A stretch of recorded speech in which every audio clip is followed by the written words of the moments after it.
तत्सवितुर्वरं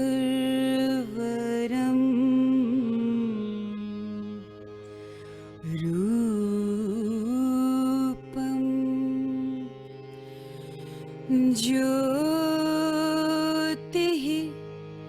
परस्य धीमहि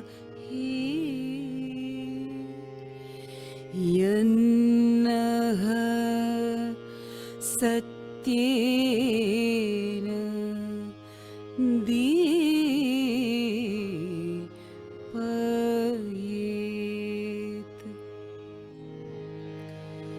ॐ तत्सवितुर्वरं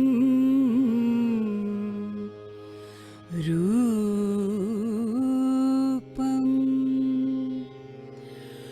ज्योतिः परस्य धीमहि यन्नः सत्येन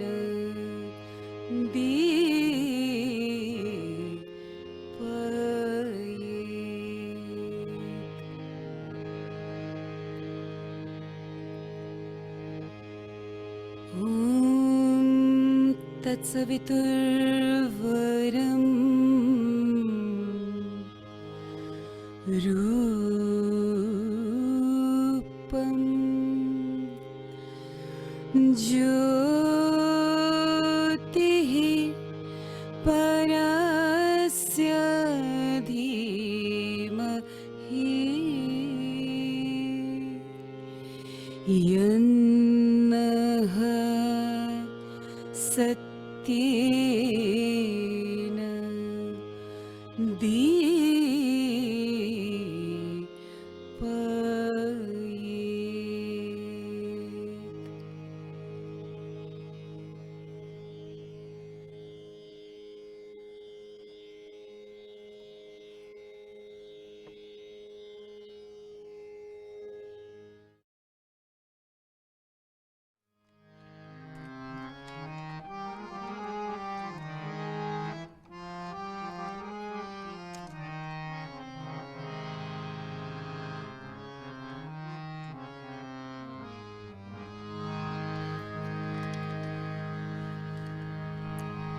राम नाम घनश्याम नाम शिव नाम सिमर दिन रात, हरि नाम सिमर दिन रात। राम नाम घनश्याम नाम शिव नाम सिमर दिन रात, हरि नाम सिमर दिन रात। जन्म सफल तू कर ले अपना, जन्म सफल तू कर ले अपना, मान ले मेरी बात, मान ले मेरी बात। हरि नाम सिमर दिन रात, हरि नाम सिमर दिन रात। धन्य धन्य वो भूमि जहाँ पर लिया प्रभु ने अवतार, धन्य है वो स्थान जहाँ प्रभु प्रेम का हो प्रचार। धन्य वो तीरथ जिनकी यात्रा, धन्य वो तीरथ जिनकी यात्रा मुक्ति की है बात। हरि नाम सिमर दिन रात, हरि नाम सिमर दिन रात। राम नाम घनश्याम नाम शिव नाम सिमर दिन रात, हरि नाम सिमर दिन रात। काम क्रोध मोह लोभ छोड़ कर नाम प्रभु का गा ले, मान मानुष तन जो पाया उसका सच्चा लाभ उठा ले। जीवन है अनमोल सी धारा, जीवन है अनमोल सी धारा, पल पल बीतत जात, हरि नाम सिमर दिन रात, हरि नाम सिमर दिन रात। राम नाम घन श्याम नाम, शिव नाम सिमर दिन रात, हरि नाम सिमर दिन रात। जन्म सफल तू कर ले अपना, जन्म सफल तू कर ले अपना, मान ले मेरी बात, हरि नाम सिमर दिन रात, हरि नाम सिमर दिन रात, हरि नाम सिमर दिन रात।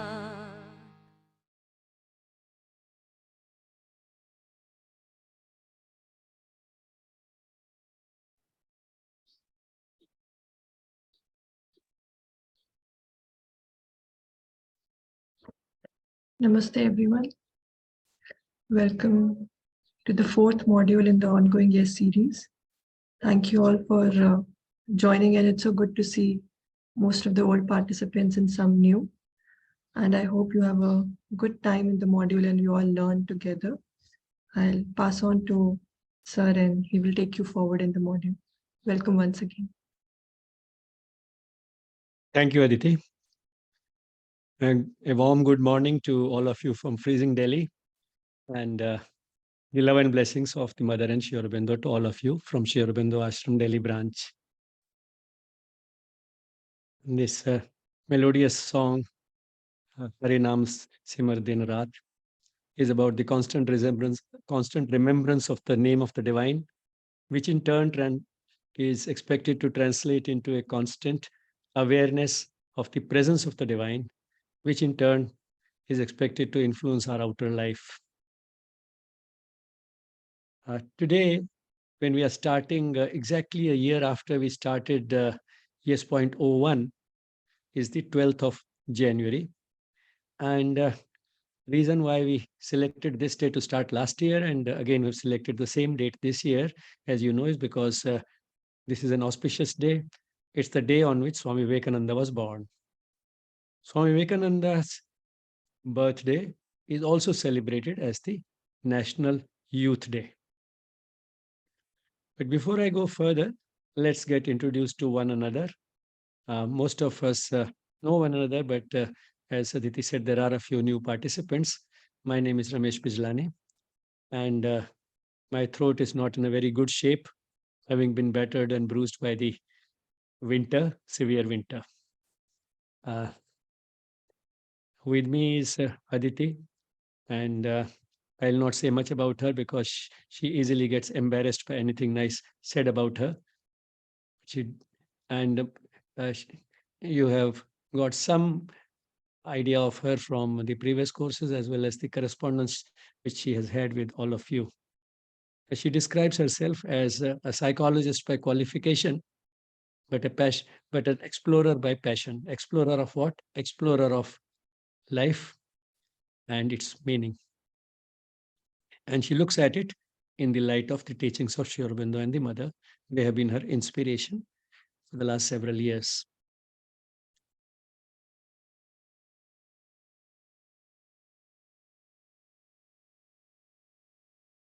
And before I go further, I said we'll get introduced to one another. So in this window on the screen, I can see one of the old participants, Sushmita Malla. So maybe we can start with you. You can give your name, anything else that you want to say about, and particularly if you have any lifestyle related issues or concerns which might have motivated you to join this course. Of course, you are a self-motivated learner and did not require any such concrete reasons for joining. So Sushmita, over to you. Hello everyone. I'm Sushmita from Nepal, but right now I'm living in Hong Kong. So actually how I got connected with Sri Aurobindo and all of you with the Delhi Ashram is through Pragya Tanisha, one of my very good friend. And I did had a reason why I got connected, because I was going through lots of health issues, and it was detected in India. When we had moved to India from China back then, and it was during the pandemic. So I got this opportunity that the course YES course 0.1 was going on. So it was about to start. So Pragya told me like, why not? You try this and see how you feel. So I was like, okay, let's try. This is how I got connected. And in the same meantime, I think I was also confused about my career, what to do. I come from a management background, and changing so many countries was completely confusing me. That was when Pragya connected me to Aditi. So I had this, I think, blissful connection while I was in India, and I wanted to continue that despite moving away from India again. So here I am. Thank you. I forgot to tell about my lifestyle. So I was struggling with the blood issues, which also gave me kind of motivation that probably, is there anything beside this allopathy that I can calm myself? And also, what are the ways, traditional ways or natural ways that I can actually bring it to my life and control my life, not letting doctors control my life. So all this was happening, and I think in this one year so far, it has given me lots of clarity in my life, my career, the way I live, the way I handle my family again, and the way I am standing on my feet today. So yeah, so this is how I'm connected, and I would love to be connected even after the course. So I hope someday I'll visit Sri Aurobindo Ashram Delhi soon.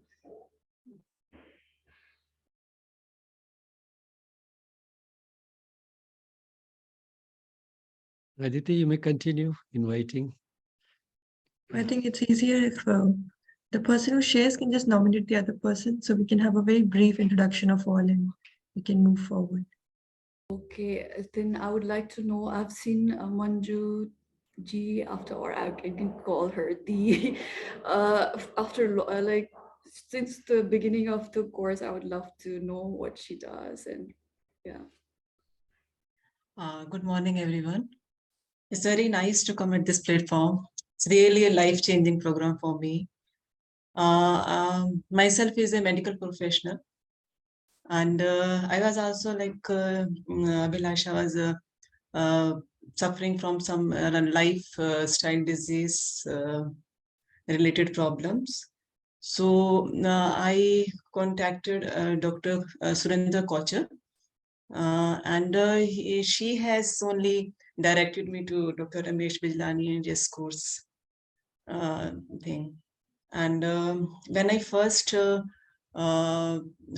this lecture on the very first and 12th of January 2022, I was really overwhelmed.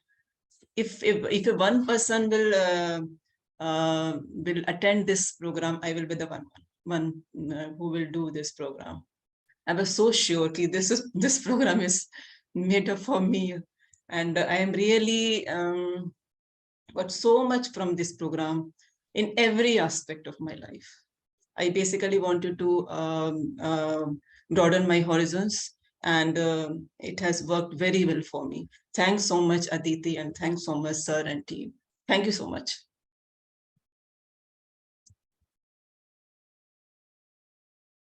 I also wanted to say if somebody want to just introduce themselves in the chat box, if they're comfortable with that, they can also do that as well. So that is also okay.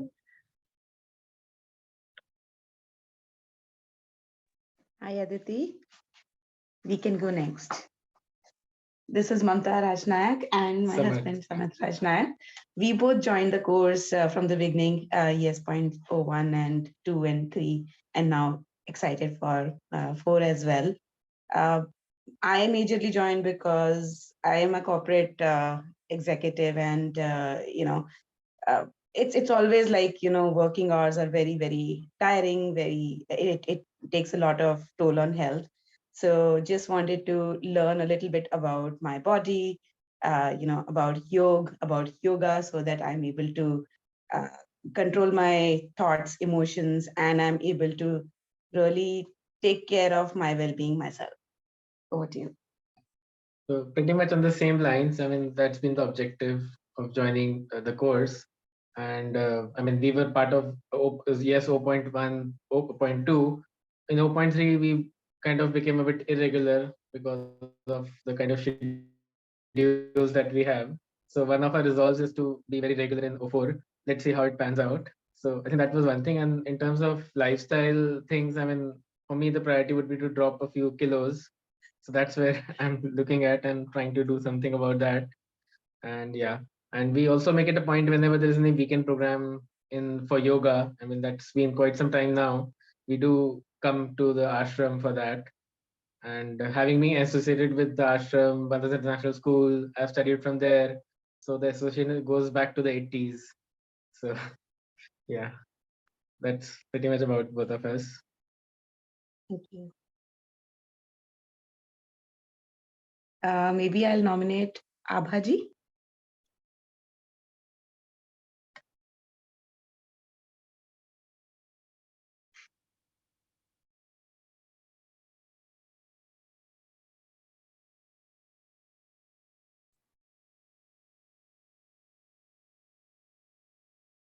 All right, we'll just move. Anybody else who would like to share? Just a quick introduction.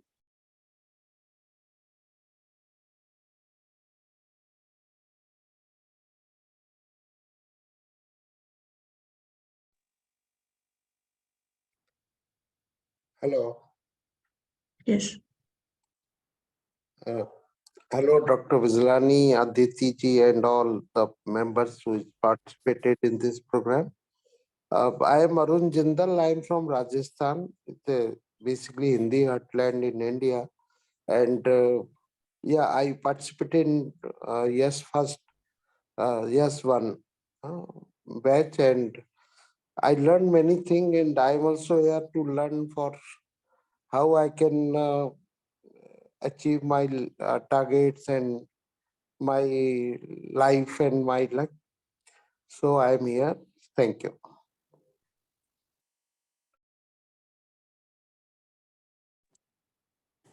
Namaskar, I'm Veena Hora. I've been attending this course from the very beginning, but for some reason I missed YES 0.3. But I got some knowledge from YouTube, your recordings. I just like to talk about health rather than disease. I've been following a very healthy lifestyle from the very beginning. And with the grace of God, I have no problem as such, only that I injured my knee once long time back. And that also I'm managing with the help of yoga and swimming. I've been wanting to do a course on nutrition and healthy lifestyle. And I'm really blessed that I got to know about your course and I'm doing it. And I teach yoga, not formally, but at my place in the morning, we have one session and friends come over. And whatever I learn from anywhere, especially from this course, I share with them. And they're very happy to know certain basic things. And I would like to say that this course is so much in depth. It's so well organized that I have attended so many seminars, workshops on yoga, but nothing to beat this course. And it's being conducted so sincerely. Nothing is being held back, Every wisdom, part, knowledge, everything is shared here. And I'm really blessed to have joined this course. And God bless Dr. Bijlani, Aditi, and your team Thank you very much. Thank you.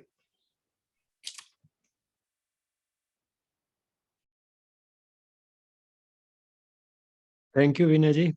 And as you said, not only you, but others also who have missed classes. The way Mamta and Samarth said that they had not been able to be very regular in YES.03. The recordings of all the classes are available on YouTube. So you can still go back to any of the courses or classes that you have missed. And nutrition, of course, we had which you are particularly interested in. We had a whole course, I think it was YES.02, which was entirely nutrition. I don't see many videos on, but if someone is interested in switching the video on and introducing himself or herself.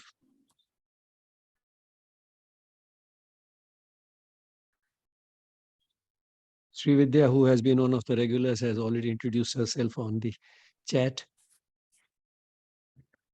Yes, we have 2 introductions on the chat, so maybe we can just take a moment to read it on our own.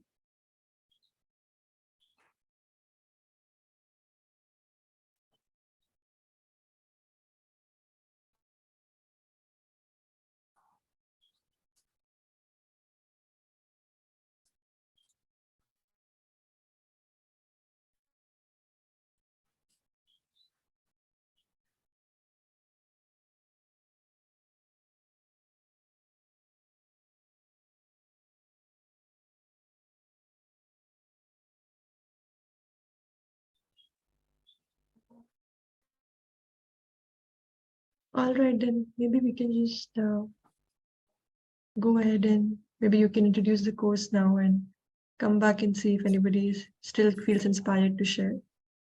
Sure. As I said, we are starting on the auspicious day of Swami Vivekananda's birthday. And although, I mean, we are... Very good morning to everybody. So please, excuse me, who is speaking now?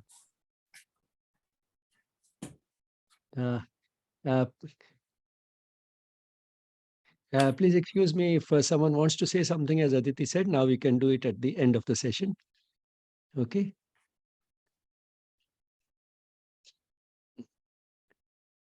So it's a, I mean, our institution is inspired by Sri Aurobindo and the mother, and yet we have a great admiration and love for Swami Vivekananda. That's because, in fact, if you look at it from the historical perspective, there's a remarkable continuity from Swami Vivekananda to Sri Aurobindo, and they and many other spiritual masters like Sharadama and the mother, they all seem to be a part of a chain in the divine design in view of the type of wisdom that the world needed very badly around that time in history, and particularly India, to wake up from its slumber. So and that is the way we look at Swami Vivekananda and Sri Aurobindo. Swami Vivekananda antedated Sri Aurobindo. Swami Vivekananda was born in 1863, Sri Aurobindo in 1872. And when Sri Aurobindo returned to India in 1893, that was from England, that was the very year in which Swami Vivekananda went to the US and spoke at the Parliament of Religions in Chicago. And his speaking at the Parliament of Religions in Chicago in 1893 was a sort of a landmark in the spiritual history of the world, because it was an event at which he gave a new image to India, an image that had been tarnished through centuries, for which India had been enslaved. And therefore, the usual understanding was that it is some sort of a primitive country with some barbaric practices and so on and so forth. That is the type of image we had. And he gave them the ancient Indian wisdom in such a way that in a form that they could understand, and they realized its universal significance. And Sri Aurobindo continued that as a spiritual master. And one way in which all this was very relevant to the world, and particularly India, was that in India, there had somehow grown through about 1,000-year period an idea that spirituality is something otherworldly. It is something meant for a select few who renounce the world and go away to the Himalayas or a cave. And the rest are condemned to an ordinary worldly life because of various obligations and compulsions. But forgotten was the long and glorious chapter in the history of India when spirituality permeated every aspect of India, of life, every aspect of the life of an ordinary person. And it was during that period that India was not only uh, bringing spirituality into life, but also demonstrating to the world that when spirituality enters life, it neither contradicts in any way material progress, uh, nor does it in any way uh, compromise with spirituality. In fact, spirituality also acquires meaning only when it's put into practice. And when put into practice, it enhances, ennobles, and enriches worldly life. It was during that period that India, uh, by bringing spirituality into every aspect of life, achieved the distinction of being second to none in the world when it came to uh, literature or music or art, and even science and technology.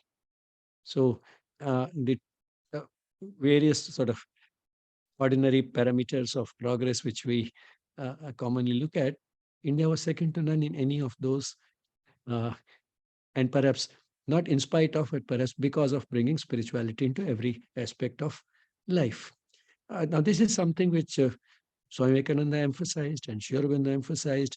They made a very powerful case for why it should be done. And since India had forgotten it, uh, they tried to wake up this country to its greatness and to its heritage and bring that same element, forgotten element, in a much more significant way in every aspect of life, uh, so that we could move towards that same glory. The country could achieve, re-attain that glory. And of course, they also had an intimate contact with the West. So both a synthesis of the East and the West, and what they taught was relevant to the world today, today's world, and not necessarily something restricted to the ancient past. So it was, the foundation was in the past, but the vision was highly futuristic. Why has the country decided to have the National Youth Day on same day as Swami Vivekananda's birthday? Of course, Swami Vivekananda was a spiritual master. What has youth got to do with spirituality? It's commonly uh, assumed that spirituality is only for old age. And this idea is rooted in the very fact that I was talking about, that spirituality is something otherworldly. The spiritual life and worldly life are not compatible with each other. And therefore, for living a spiritual life, one has to renounce the world. And since one cannot renounce the world when one is young, therefore, spirituality is only for old people after they have fulfilled all the worldly responsibilities. But that is not really true. The second thing that perhaps repels young people from spirituality is that's full of meaningless rituals and ceremonies and conventions and so on. Uh, and that is because of confusing it with conventional religion. But in fact, spirituality has none of these requirements. So, uh, spirituality is in fact not a compartment of life which has to be set apart and meant primarily as something for old age. Spirituality is a component of life, not a compartment of life. Further significance for young people is that they have a long time available in life, long time ahead of them, and therefore, uh, whatever they learn can be applied, and from that they can benefit, the world can benefit. Not only that, it is the young people who have the capacity to learn new things and bring them into their life because they have not yet become rigid in their ways, they are capable of change. Now, turning from that to lifestyle diseases, the topic of this course that we are starting today, lifestyle has a few well-known components, although it's difficult to sort of split things, but all the same, for convenience, we do that. Diet, exercise or physical activity, smoking and drinking, and so on, these consuming substances of abuse, and sleep. And associated with all this is mental stress. Now, all these various components of lifestyle influence our health in a big way, and the effects are not dramatic and obvious, and that is what makes these diseases more uh, dangerous. The damage can start quite early in life in a young person who has, once again, we come back to youth.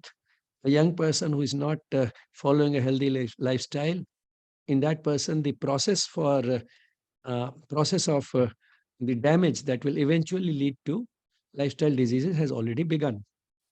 But then these diseases don't, these changes, this damage does not lead to any very obvious and dramatic results or consequences. And therefore, the person feels that nothing has happened to me, I continue to be healthy. But in fact, slow accumulation of such damage over a few decades is what will make the disease manifest sometime later in life as high blood pressure or heart disease or diabetes and so on. So that is a result of slow accumulation of damage over decades, and therefore, it's better to be conscious of it early. Why do young people take to an unhealthy lifestyle?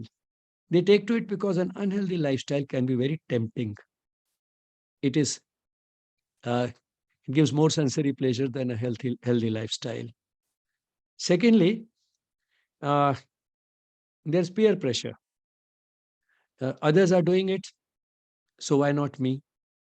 Every other is eating fast food. I can also have that. Nobody is taking physical exercise, just spending time on the computer and the smartphone. I can also do that. Not only that, if others are studying till late at night, they will do much better in exams if unless I also do the same. And therefore, there are subtle pressures which build around the person, and the person takes to a lifestyle that seems to be the currently fashionable and acceptable lifestyle amongst young people. And on top of that, as I said, the person can get away with it. And therefore, he feels as if he's an exception, nothing will happen to him. Even if he has some knowledge of what a healthy lifestyle is and what can result from an unhealthy lifestyle, he has this feeling that I can somehow get away with it, I'll be an exception, because nothing actually happens to him. So all this makes it even more relevant for a young person to understand what a healthy lifestyle is. And also that even if the results are not dramatic, the results would eventually show up a few decades later. This unhealthy lifestyle, which has gained prominence in the last couple of centuries, particularly, it was not the normal lifestyle of any population in the world in ancient times. So, how did we get there? Experts believe that agriculture in the world is around 20,000 years old. So if agriculture is only 20,000 years old, what did people eat before that? A theory that was current and unquestioned till relatively recently was that man was a hunter-gatherer, which means that he hunted and gathered dead animals, and therefore he was predominantly a non-vegetarian, and that is how he had been surviving before there was any agriculture. But now there are many historians who have come to the conclusion, on the basis of a lot of evidence, that perhaps it was not so. Just because there was no agriculture doesn't mean there were no plants. And man is too weak a creature to be able to subsist entirely on hunting. And therefore, perhaps uh, he was not primarily a hunter. He was uh, someone who subsisted on grasses and other such plants, which are very coarse, not palatable, difficult to eat, and one will have to eat a large volume to get any energy out of them. But then that is the type of plants which man had in large quantity before agriculture evolved.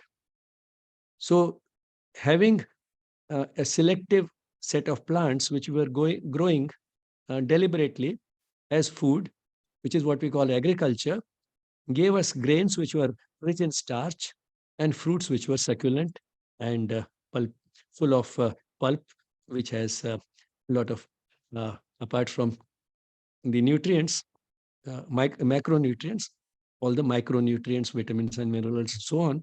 So we started growing these starchy grains and fruits. So that's, but then this was a change. This was a major shift in what man ate. But all the same, it was a type of shift, perhaps, which was in keeping with the resilience that human body has. And therefore, nothing really significant happened as a result of this change. Life became a little more convenient, food became more palatable, and perhaps the need for any animal food went down further when these plants were easily available as a result of agriculture. And this is what happened in the world. And particularly in India during the Vedic period, we find that that is the type of lifestyle and the diet that we had, which was primarily plant-based. Now let's turn to relatively recent history. If you look at relatively recent history, we find that after the Dark Ages, which lasted about 1,000 years in Europe, came the European Renaissance. And during European Renaissance, the faculty for reasoning could once again breathe freely. And this faculty of reasoning is what gave us modern science and technology. Gave us science, and then application of science gave us technology, and application of this technology led to the Industrial Revolution. Now, the consequences of this Industrial Revolution, particularly in the West, were firstly prosperity.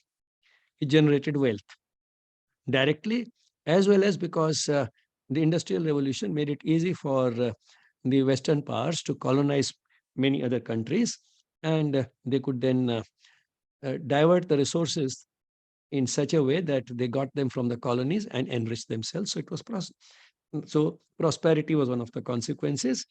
And another consequence was that food could be refined. Before we had the steel roller mills, you could not get white flour, maida. No, flour, wheat flour, which has absolutely no fiber. You could not get it unless you have a steel roller mill. So technology made it possible to refine food beyond a point. And technology also gave us all those machines, which reduced the need for any physical work. So we got the effort-saving machines. And another result of this was that because of various instruments and devices which came, the number of objects of desire multiplied. Everybody wanted to have those because they made life more comfortable, convenient, and in terms of sensory pleasures, more pleasant. Now, when you have a lot of objects of desire available around, some people will be able to get them, some will not be able to get them. Those who will not get them will be under stress. That is understandable. But even those who get them are also under stress. So both fulfilled and unfulfilled worldly desires eventually lead to stress and misery. And we'll not go into the details of how that can happen. But those of us who have fulfilled some of the worldly desires realize that that is truly so. No desire that is fulfilled brings what was expected from it, and it comes with various price tags. And the result is that it eventually brings misery. And if no other misery, either we get saturated with it and therefore does not appeal to us anymore, or we start getting this insecure feeling of how long will it last.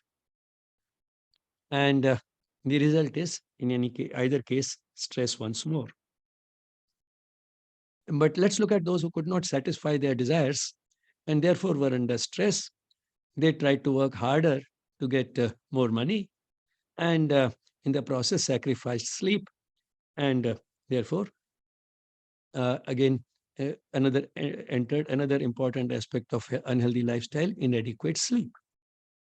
And many, to avoid stress, whether due to fulfilled or unfulfilled desires, took to smoking and drinking, because they do provide a short-term solution to stress.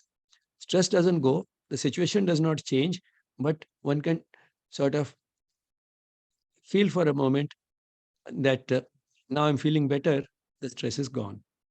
Say, particularly under the influence of alcohol, and the person is another world altogether. And for while he's under the influence of alcohol, he feels that all the problems have been solved, nothing really matters. So the stress led to various habits such as smoking and drinking. And whenever there is greater prosperity, one of the things is that one tries to consume more palatable and prestigious foods, and that's what happened as a result of the newly arrived prosperity which came through industrial revolution. And people took to these foods, and which are the foods that are most palatable and prestigious both. And these are foods which are largely non-vegetarian foods, and foods which have a high fat and sugar content. So that's how we got where we got. And the result was that the lifestyle diseases became more and more prevalent, particularly in the Western countries. Coupled with this was medical progress, which also helped eliminate many of the old killers, such as nutritional deficiencies and infections. And as lifespan became longer, then there was a further um, increase in the lifestyle diseases, because these diseases manifest only late in life, and therefore, if the people were living longer, they were more likely to be affected by the unhealthy lifestyle which had come as a result of the so-called development and progress that had taken place during these last few hundred years. And that's how we got there. Now, how did you first notice them, that this is what has happened? The first, perhaps, set of observations which made us aware of this were made by two British physicians, Dennis Burkitt and Surgeon Captain Cleve. They didn't work together. They were working independently, so they made these observations independently. These British physicians both worked in Africa, South Africa, and observed that some of the diseases which they had learnt as very common in England were very rare in Africa. Diseases such as this high blood pressure, heart disease, diabetes, etc., they were rather uncommon there. And they felt it was perhaps because of the diet, because these primitive tribes in Africa were consuming a very high fiber diet. And therefore, within the diet, both these persons focused on dietary fiber. And then gradually this expanded into our awareness of other nutritional factors, which also could be contributing to heart disease, such as high fat foods, etc. And then it was realized that nutrition is only one of the several lifestyle factors which contribute to chronic disease. And therefore, we started looking at lifestyle as a whole, and that the physical factors in lifestyle, such as diet, exercise, sleep, smoking and drinking, and so on, these are not the only factors. Perhaps more important, although not so tangible, is that is the contribution made by mental stress. And we saw how the changes in the physical aspects of lifestyle over these centuries also indirectly led to greater mental stress. So gradually, these British physicians, Dennis Burkitt and Surgeon Captain Cleve, they made these observations sometime in the 1960s. But within another 30 years or so, people had realized that the unhealthy physical factors in lifestyle, of which mental stress is usually an accompaniment, are the major underlying causes of mental stress. Sorry, underlying cause of lifestyle diseases. So then began the exploration, the search for a healthier lifestyle and reduction in mental stress. And it is that which gradually converged on ancient disciplines such as yoga, which combine a superb lifestyle with very potent prescriptions for lasting mental peace. So that is how yoga entered modern medicine, and that is something which we shall see in greater detail tomorrow morning. Now, when it comes to what we should do about the lifestyle, or if a doctor has to give advice on lifestyle, it's very easy, very simple. All one has to do is eat this, don't eat that. Take at least half an hour of exercise every day, preferably 1 hour. And don't smoke if you do. Don't stop drinking if you drink, and sleep enough. And if you are not sleeping enough, and don't worry about anything. The advice is over. Doesn't take even 5 minutes. But then, does it work? It doesn't work because changing the lifestyle is not easy. The patient walks out of the doctor's chamber, takes the pills that he has been prescribed very faithfully because that is convenient, and forgets about the changes in the lifestyle that have been advised in less than a minute. And therefore, what is important is that one has to spend time on making the person more aware of the healthy lifestyle instead of this advice which takes less than 5 minutes. And further, it helps if one fits it into the framework of a certain philosophy, a certain view of life, a certain way of life, which is what yoga is about. So when you fit it in with that, then not only the person then is more likely to make some changes in the lifestyle, but also these changes become more effective. Why they become more effective is because if the person is making those changes, just because the person is wants to prevent disease, doesn't want to die too early, then he feels that, well, I have to do it because otherwise I'll die early. I'll get this disease and that disease and so on. But then the person is not enjoying it. Person is doing it because the person has to. And the result is that he's not happy about it. The person may be eating green vegetables, but at the same time, he's thinking of and missing omelets and cutlets. And the stress that results from from the stress that results from being unable to eat what he likes more than neutralizes the good that eating the right things does. There are many studies which have shown that the mental factors, psychological factors can in fact override the physical factors when it comes to lifestyle. Now, what happens when you fit all this within the framework of philosophy? Then the person does not feel that he's doing it because he has to, but he does it because he wants to. Why does he want? Why does he want to? Because now he looks at life differently, and therefore he starts enjoying what he's doing. And when he starts enjoying what he's doing, he finds that this lifestyle is not only healthier, but actually is more pleasant, gives more of genuine happiness than those fleeting sensory pleasures which were there, which were residing in the unhealthy lifestyle we're doing.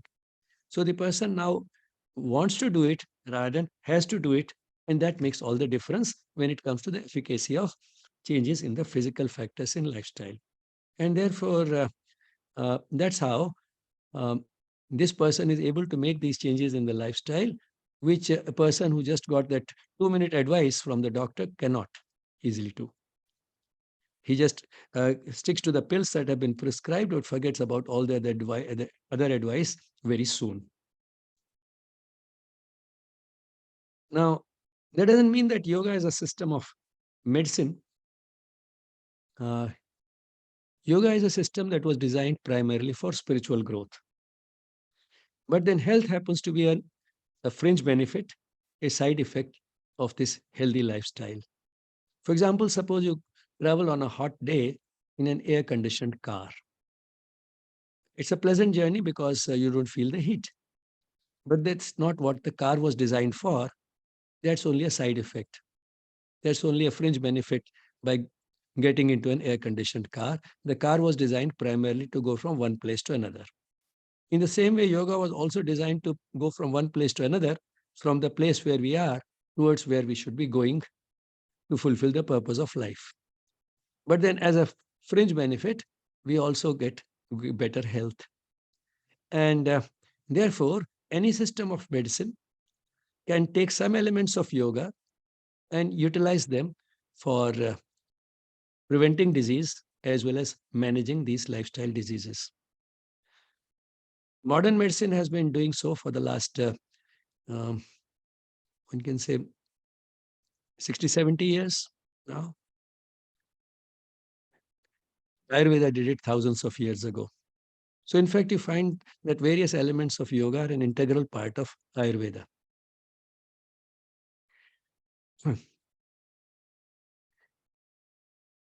So with this, I can stop here. And if there are any questions in relation to what I have spoken during the last half an hour or so, we can take those up before going any further.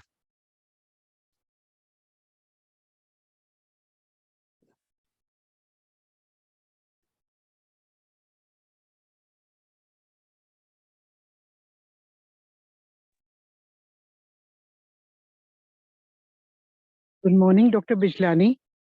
I really Morning. appreciate the way you introduced the subject today. And I want to, focus on one point which you very rightly said that if we do something thinking that we have to do, that is really stressful, and what we want to do. That because I earlier this never came to my mind, because whatever I was doing just thinking that my health will improve. Sometimes I used to miss those things which are unhealthy for me. But now listening to you, I realize that I have to change my mindset to, keep wanting to do the healthy things. Thank you so much. Thank you.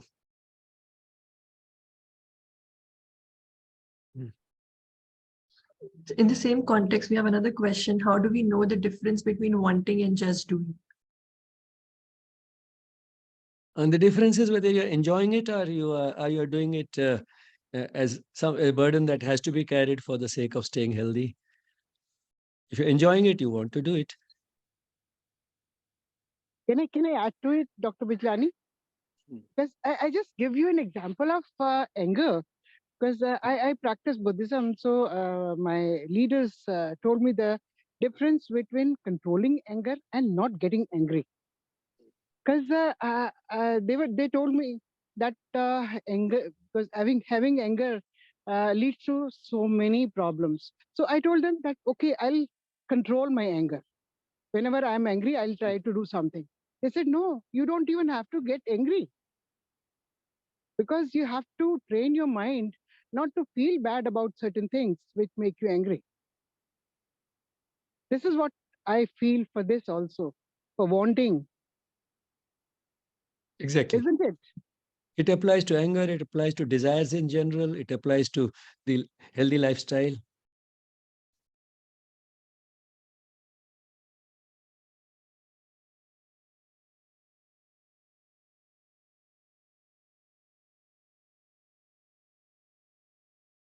There's another question in the chat box. How to address the conflict that comes from being in friend and family settings where junky food is the center of the meeting?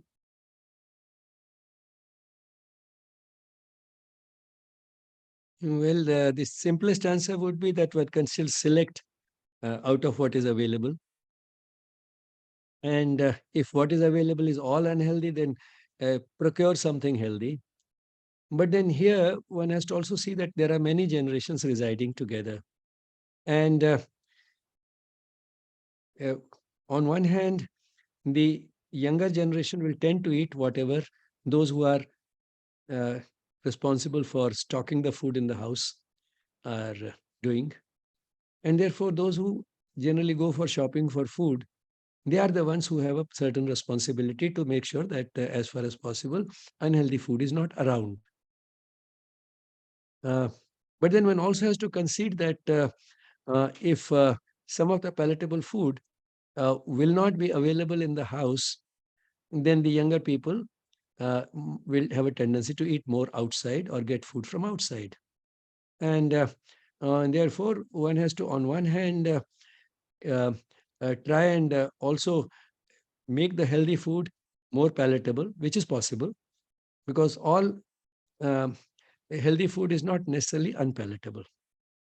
For example, a sweet apple, there's no sort of real reason why a sweet apple cannot be as pleasing as, say, a gulab jamun or a real sweet or a dessert.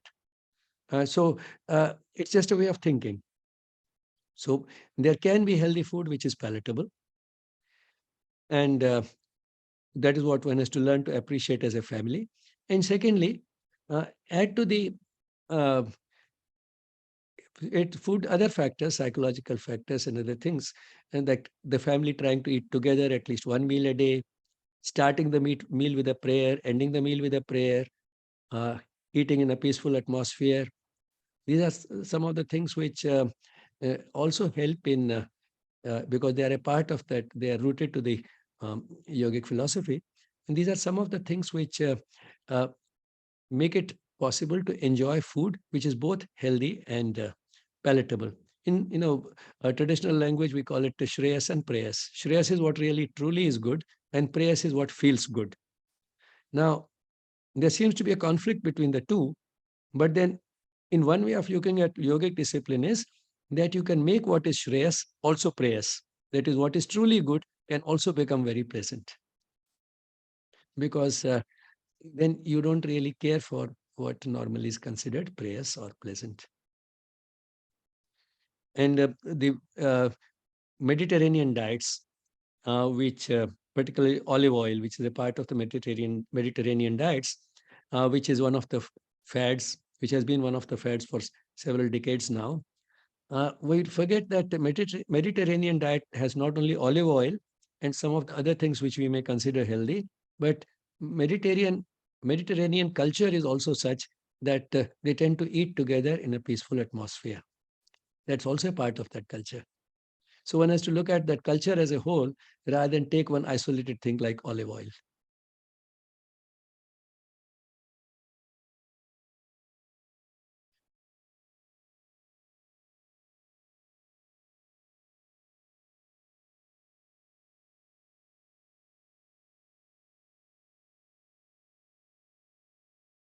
There's another question in the chat box. Thank you for this enriching introduction. Youngsters usually take health for granted and feel that it will stay forever unless we face some health issue. Is there a way one can enable adolescents and younger children to embrace a healthier lifestyle?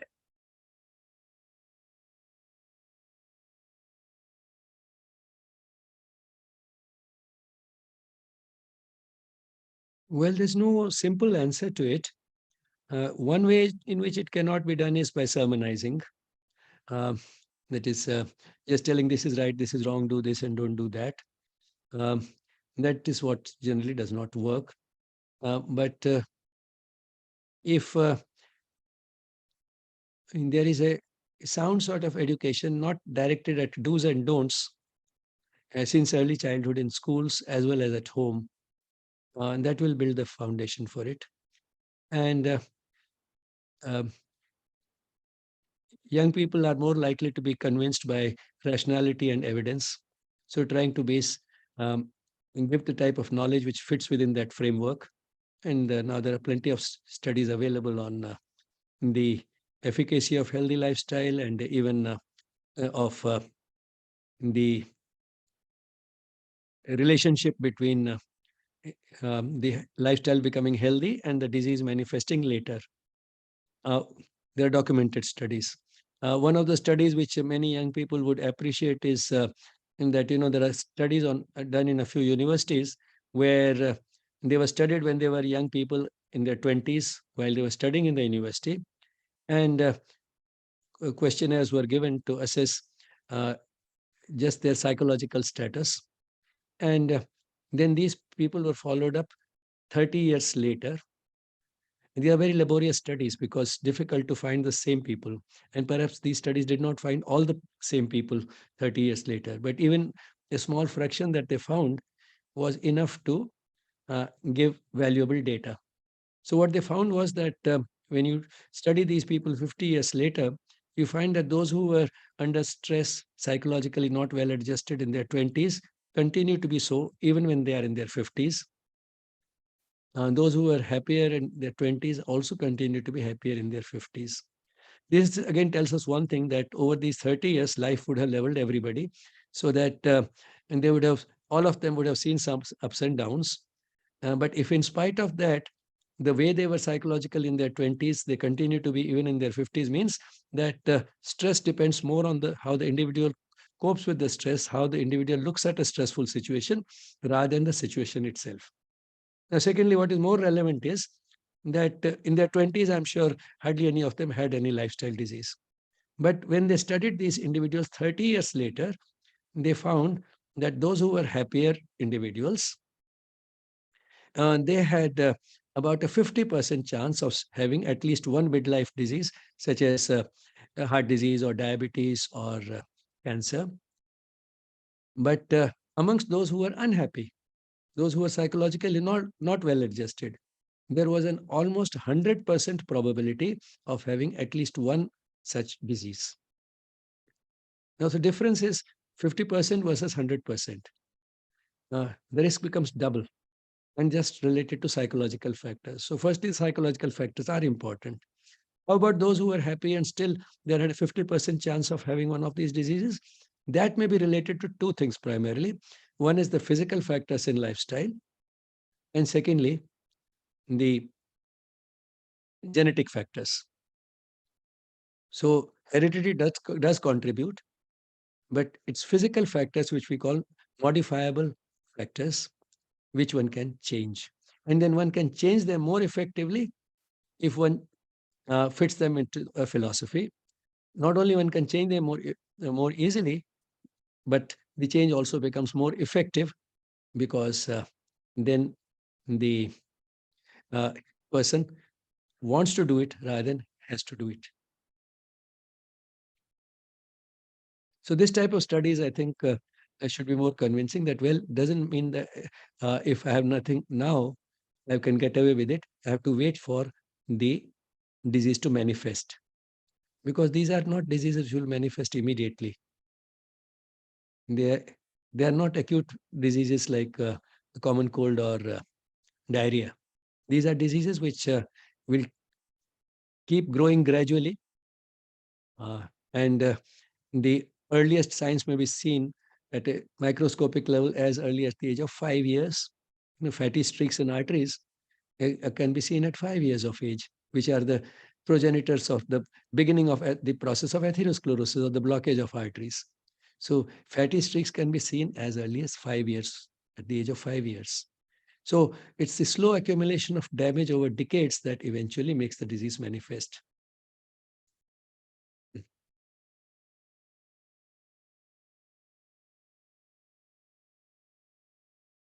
I just wanted to add one thing while you were saying this, and usually we have this concern with not just youngsters but also everybody. Like every human being likes to here and there eat something unhealthy. I think one of the lenses which can be looked at is to connect more with the body. Like though we eat for the body, but we eat through the mind and the emotions. So if we feel connected more and more to the body consciousness and become more aware of what the physical needs, the craving for unhealthy will naturally drop, because you will become more aware that what I'm eating, is it setting well with my body or not? So you will be more influenced by the body needs rather than, you know, the your mind, like the stress eating or the emotional eating and all of those things. So I think as young as possible, if we can bring more awareness into the physical existence of my being, and that food is more for my physical health and not get diverted through the marketing schemes which cater to our mind and emotions, that will automatically influence and gravitate us towards the healthy eating without so much of do's and don'ts. It will be a very natural choice. So that is also one way to include that body connectedness as young as possible. So that is one way which I think is practical. Yes, I think it's a very valuable addition to be aware that of the fact that food is not a source of sensory pleasure. Food is a source of nourishment for the body so that the bodily instrument can work better. So this is a very important thing that children should learn more through example than through, again, teaching since early childhood. If they find their parents selecting food on the basis of what will be good for us in terms of health, when they go to buy food or when you have food at the table, then that is what. And if that becomes a part of the mealtime prayer, let me always select for health rather than for taste. So if that becomes a part of the mealtime prayer, then that's how the children learn. But actually, what happens in practice very often is just the opposite. The child is refusing to eat. And then you tell the child, okay, if you don't want to eat normal food, here is a chocolate for you. Here is some sweet for you. Here is some ice cream. Or have only ice cream. Now, which means that the more important thing is you must eat. And secondly, we are trying to tempt the child by providing something which is more palatable, which means that we are making the child indirectly interpret that food is a source of sensory pleasure. And also what is worse is sometimes the child picks up the signals. They knows that food is something by which I can manipulate parents. I can make them do what I want if I refuse to eat. So then I'll get whatever I want, or if I refuse to eat, then they'll listen to what I want. Whereas it should be just the opposite. As you said, that the child should grow up with the idea that food is not a source of sensory pleasure. It is something which is meant to nourish the body.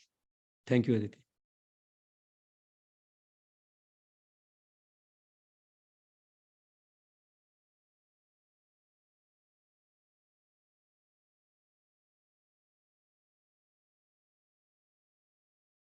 We don't have any more questions in the chat box, so maybe we can just proceed. Okay. Now, in the last few minutes that we have, what I'll try to do is, especially for those who are new and those who are old, even they may not, they might have forgotten because there's so many other things to do. To give you the plan of these courses, what was all this YES.01, 02, 03, 04 about? And is there an 05, which some of you have been asking about? And what is the sort of structure that we have followed? And the idea behind these courses was that they put together, they should be able to uh, take the person to a level where you'll be competent and confident to teach yoga to others, yoga in its most comprehensive way. And therefore, what we did in YES.01 in theory was to introduce what yoga is and what spirituality is about, trying to understand who we are, what is the purpose of life, and how this knowledge helps us not only fight stress, but in fact, eliminate stress and replace stress with joy, peace, and fulfillment. That is what theory in YES.01 was about. And in the practical side, in YES.01, we had a graded approach, starting with some of the easiest practices, which take about 1 hour, and then adding one by a few at a time, more difficult practices till we reached the 5th level in that graded approach. And finally, we saw that it could also be fun if we could synchronize these practices with music. So that is what YES.01 was about. In YES.02, we focused on one of the important lifestyle factors which deserved separate treatment, and that was nutrition. And on the practical side, we introduced more difficult practices and started taking the students towards becoming, take one step towards becoming a yoga teacher. In YES.01, we did enough for the person to be able to practice yoga for herself confidently and stay healthy. In but she could not teach at the end of YES.01. In YES.02, we started taking the first steps towards becoming a yoga teacher on the practical side. In YES.03, we talked about the health sciences. Of course, health and disease cannot be divided strictly, but the focus was more on health, how the body works in health and how it keeps us healthy rather than on disease. But then it's deviation from health, which is disease, and therefore one cannot understand disease without understanding the healthy body. Just as you can't understand bad weather without knowing what makes weather good. So you can't separate the science of good weather from the science of bad weather. So the focus in YES.03 was on the healthy body, and of course the healthy mind, which is an inevitable and inescapable part of the inescapable accompaniment of the healthy body. On the practical side, we took yet one more step towards becoming a yoga teacher in YES.03. In YES.04, we are now turning more towards disease. Again, health and disease can't be separated. So while the focus will be on disease, we'll keep referring to the bodily function and mental function in health. But the focus will be on diseases, and particularly lifestyle diseases. And on the practical side, we'll again take yet one more step towards becoming a yoga teacher. And in all these, you might have seen that there have been long gaps also between these modules. So that this entire series is taking us, will take us about 14 months. We started a year ago, and then this will go until the end of February. So we've taken 14 months to complete this program. Now, while that has been convenient for us also, that is that we acknowledge, but then it has been guided by some very sound educational principles. And that can be best illustrated by what the mothers said about education on the 10th of September, 1953. What I'll not give you exactly what the word by word what she said, but the main things that she touched were that don't teach too much and don't teach it too fast. The pace should be slow, and don't try to burden the students with too many facts. So neither too much nor too fast, so that there is time available for assimilating what has been learned, for the student being able to select what I really want to learn, and time for physical activity. Because traditionally, sometimes there has been considered a dichotomy, just like the dichotomy between worldly life and spiritual life, a dichotomy between the development of the mental part of the being and the physical, that if the child spends time on games and so on, then the child will not be good at studies. And the child can be good at studies only by neglecting the body, by not spending time on frivolous activities like games and so on. But in fact, that is not true. And therefore, even for good mental development, good education at the mental level, there has to be physical activity. And for physical activity, again, there needs to be time. So to leave time for assimilating what has been learned, and for selecting what the student is really interested in, and for physical activity, the pace should not be too fast. And how that can be done? She said, by stretching the courses over a longer period of time. So by spreading the courses over these 14 months, that is the general principle that has been followed. And there has been time between modules for digesting and assimilating what was learned in the previous module before we go to the next one.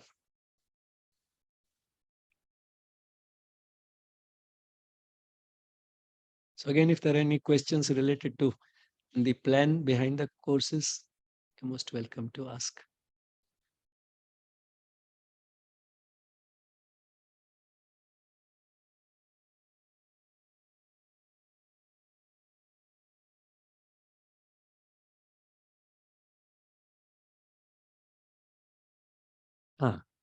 Yes, I didn't mention, Aditi reminded me anything about YES.05.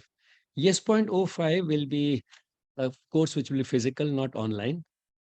And although sort of the content for becoming a yoga teacher is already available from YES.01 to 04 through 04, some of you may be interested in assessment and certification. That will be one of the purposes. And of course, the second more important purpose is immersion in the spiritual atmosphere of the ashram. So 0.05 will be something between 1 to 2 weeks and could be in the Delhi branch of the ashram or in one of its hill centers in the Nainital district. We have 2 hill centers in the Nainital district, could be in one of those, depending on the weather and the preferences.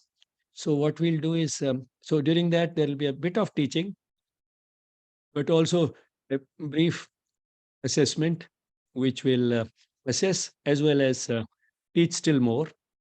Because in general, I believe not in examination-oriented teaching, but the other way around. I believe in teaching-oriented examinations. So that is the type of assessment it will be. And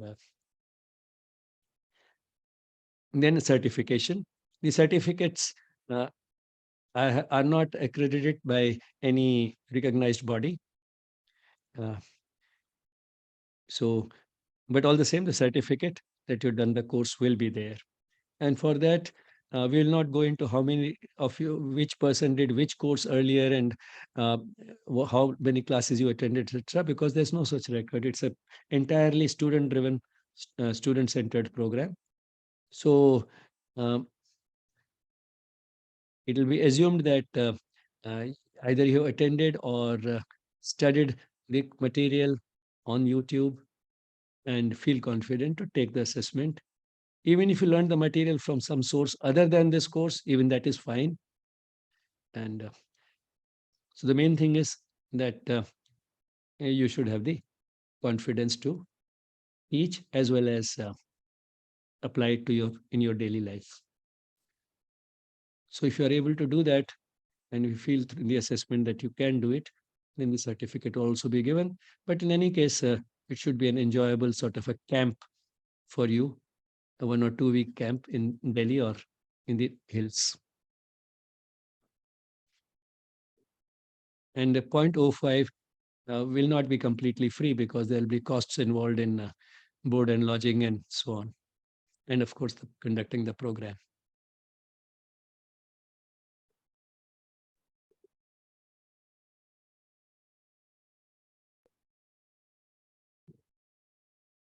Is there a likely time period in your mind for YES.05? We'll circulate sort of a questionnaire to find out which are the most popular slots. But at least 2 slots which I had in mind was for the hills, maybe sometime in the month of May. And for Delhi in November or something. Because the weather is good in both these periods of the year. And through experience, I've seen that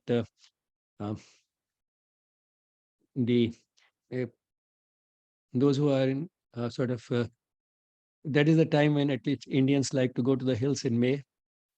And also those who have children going to schools.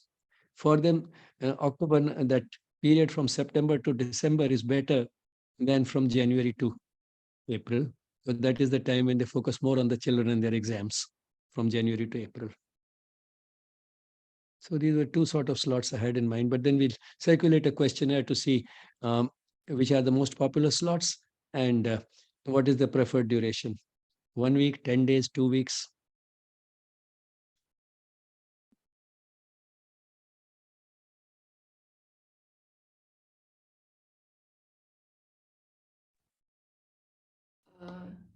So for a person like me who's not in India or like who's not able to come to India, is it like 2 slots per year or what is it like?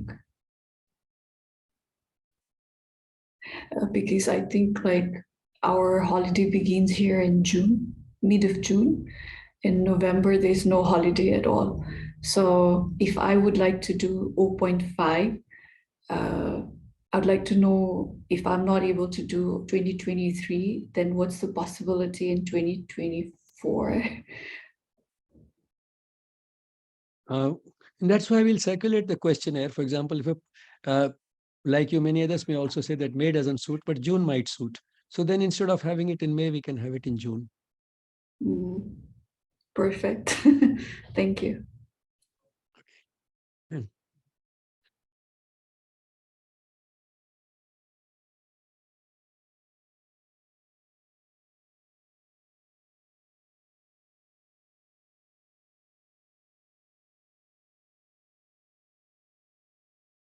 any other questions? Again, Aditi, if you have anything to say, you can please do share it with all of us and then wind up the session. I just want to say that whatever we have discussed, maybe if we can collectively hold that aspiration, that we might not change everything about our lifestyle, but at least bring some change and see that aspiration in the beginning, that whatever we will go through in this module, we'll try to bring it into our life and also in the life of people around. So this will be a good aspiration to seed and end with a moment of silence. And also tomorrow we'll have the class on how modern medicine rediscovered yoga, same time and same link. And anybody of you have any concerns regarding the link or anything to the module, you have the email ID with which you have been receiving the correspondence. So you are always welcome to write to us. So thank you for joining the session today, and we end with a moment of silence and meet tomorrow. Thank you. Thank you.